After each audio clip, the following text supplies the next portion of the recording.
আমরা দীর্ঘদিন ধরে পুরুষের অধিকার নিয়ে কাজ করছি।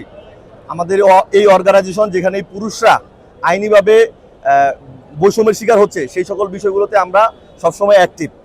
এবং এই ক্ষেত্রে আপনারা যেটা বলছেন, আমরা শুরু থেকে আপনারা দেখবেন এইড ফর ম্যান ফাউন্ডেশনের আপনারা পত্রপত্রিকাগুলোতে সার্চ দিয়ে দেখতে পারেন, যখন রাকিবের এই ঘটনা প্রকাশ পায় আমরা সাথে সাথে আমাদের রেজিস্টার অর্গানাইজেশন আমরা রাকিবের সাথে যোগাযোগ করি, তার সাথে দেখা করি এবং তার প্রবলেমটা আমরা জানতে পারি।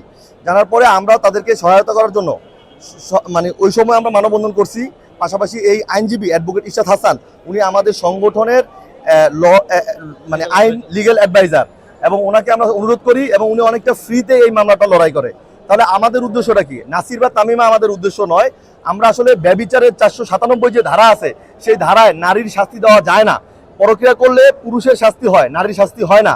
যেহেতু একটা পরক্রিয়া নারী এবং পুরুষ দুজনে মিলে করে, তাহলে শাস্তি দিতে হবে দুজনকেই।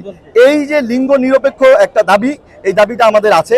পাশাপাশি আপনারা জানেন যে এই যে ঘটনায় আমরা দেখতে পাই পিবিআই রিপোর্ট অনুযায়ী নাসির এবং তামিমা যে ডিভোর্সের কথাটা বলতেছে সেখানে আসলে জাল জালিয়াতির প্রমাণ পাওয়া যায়। তো আমরা চাই যে এই যে অনেক প্রবাসীরা আমাদেরকে ফোন দেয়, আমাদের অর্গানাইজেশনের কাছে নক করে যে তাদের স্ত্রীরা পরিপূর্ণভাবে ডিভোর্স না দিয়ে অন্য পুরুষের সাথে পালিয়ে যাচ্ছে, বিয়ে করছে, যার কারণে তারা ন্যায় বিচার পাচ্ছে না। এখন প্রবাসীর মামলা করতে পারে না, তারা এই বিষয়গুলো বোঝে না।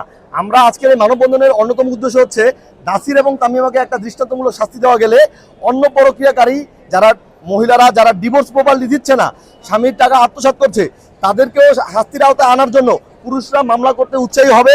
পাশাপাশি দেশে একটা ন্যায় বিচার প্রতিষ্ঠা হবে এবং সরকারের কাছে আমাদের আবেদন হচ্ছে যে একটা লিঙ্গ নিরপেক্ষ আইনের মাধ্যমে নারী পুরুষ যেই অপরাধ করবে তাদেরকে সমানভাবে, লিঙ্গ বিবেচনা নয়, সমান শাস্তির আওতায় আনা হোক, এটা আমাদের দাবি।